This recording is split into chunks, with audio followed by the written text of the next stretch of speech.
things that Allah would be pleased with. This should be our objective in our life. And Asma bint Abu Bakr reported, the Rasulullah said to me, do not hoard, otherwise Allah will withhold from you. Do not say, well, this is mine. It's the opposite of what people think. People think, well, if I keep this like this to myself, then I will have. No. If you don't, Allah will withhold from you. And maybe what you have will be spoiled. Or Allah will take it in one way or another. No, not that at all. And Abdullah bin Amr bin al-As reported, a man asked the Prophet ﷺ, which act in Islam is the best? He replied, to feed the poor and the needy, and to greet those whom you know and those you do not know. You know, sometimes the people, they say, okay, well, you know, these people, they don't deserve to have so-and-so, because they don't want to do, they could do better for themselves, but, you know, they refuse to do the work. I work very hard, so why should I give from myself to help them? SubhanAllah. This becomes the purification of my wealth. Allah is the judge as who should do what, when they should do it, and how they should do it. But Allah has given us the wealth, then we should be willing to share that wealth, believing that this Allah has given us this for this reason. And this becomes a test for us. How will we use the wealth that Allah has given us, and how we will account for the use of that wealth, especially when there are people in need. So we should not worry to qualify it so much, but we should rush forward to try to assist in the best way that we can. And Abu Hurairah reported, the Prophet ﷺ said, Allah subhanahu wa ta'ala says, spend, O son of Adam, you will also be spent upon. Spend. So different than many people say, well, if I keep spending, I'm not going to have anything left. No, it says more or less that by spending to help others, Allah puts barakat, puts a special blessing in your sustenance. It will not decrease your wealth at all, but it will put this barakat, okay, this blessing in your wealth. And if you don't believe it, try it. That's the best way. Try and see. Spend from your money and see if it harms you anyway, or if you feel that you get benefit from this. So this system is a different system. There's a different methodology than what most people have been trained in, and how they should go about using their wealth and to get the greater benefit from their wealth, and other people getting benefit from their wealth, and whatever it is that they have. And wealth is relative. It doesn't have to be in money only. Of course, the best way to help a man, for example, you can give him a fish, but the best thing is to help him, teach him how to fish. This is the best thing, isn't it? Assist him so that he can fish himself. So similarly, there are many ways that we can help people help themselves, other than just by giving them money. Most of us, when we think about help, we think about giving money. And also, most people who are in need, most of the time when they think about getting help, they're also thinking in money. They're not thinking that there are other areas. For example, skills. If I help you develop a skill, then you become employed, or you develop your own business, and the money that you get from your skill can be very big amount, or surely a greater amount than I could ever give you.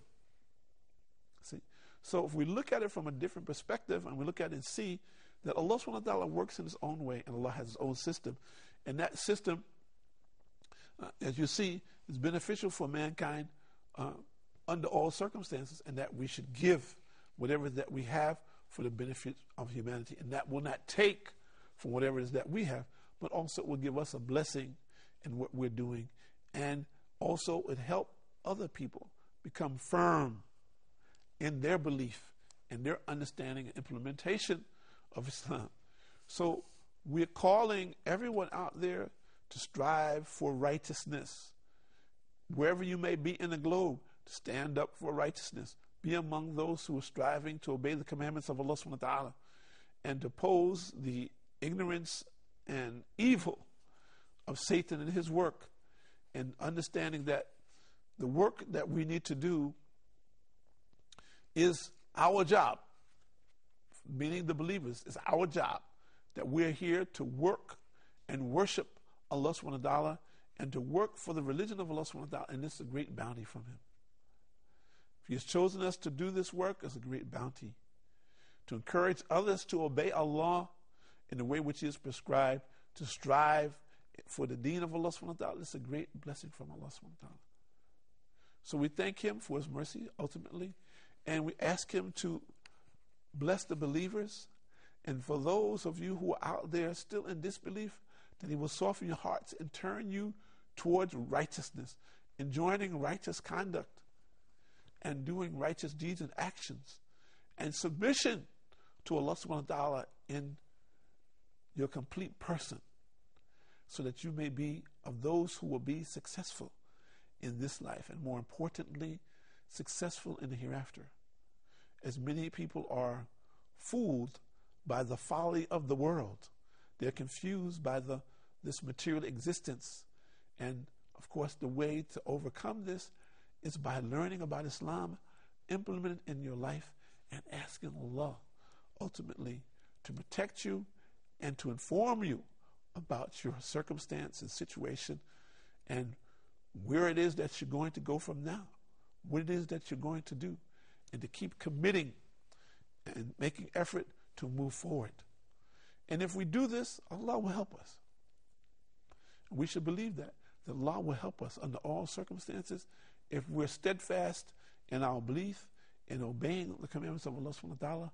Allah will help us in our pursuits in this world, and ultimately, and more importantly, pursuing the hereafter. Because this is what we want as an end, not this. This is temporary. That is permanent. And we want the good permanency, which is Jannah, the paradise. So we wish all of you out there to understand this and to strive for as best you can to obey the commandments of Allah subhanahu wa ta'ala, invite others to do the same, to follow the way of Muhammad sallallahu alaihi wasallam in your life on a daily basis, wherever that you might be. Implementing this in your life, that this in itself becomes an invitation for people who are seeking the truth, that they see an alternative to whatever it is that they are doing in their life, and by Allah's mercy, they are guided to the truth. And those of us who Allah has blessed to have the opportunity to talk to people about this, that this is a great boon from Allah for this ummah. And time is short and similarly decreasing. So it is important for us to understand the reality of the time that we're in, where we're going, what we're doing, how we're going to get there, and what will happen if we don't do those things. What will our condition be? And whoever it is that we have the ability to impact by the mercy of Allah subhanahu wa ta'ala, what will be their condition? So we should always have this worry, that we worry about the condition of humanity, that if they don't change, they don't have full recognition of who is Allah and who is the Prophet sallallahu alaihi wasallam, that the greater majority will be at loss. This is not a good thing, and it's surely something that we do not want for all of humanity, and this is why we're here, trying to inform people out there so they will know and they will make proper choices so that they can move forward with their lives. We thank you for joining us. We look forward to seeing you on future programs here on Sharda TV. My name is Tahir Khalid. Assalamu alaikum wa rahmatullahi wa barakatuh.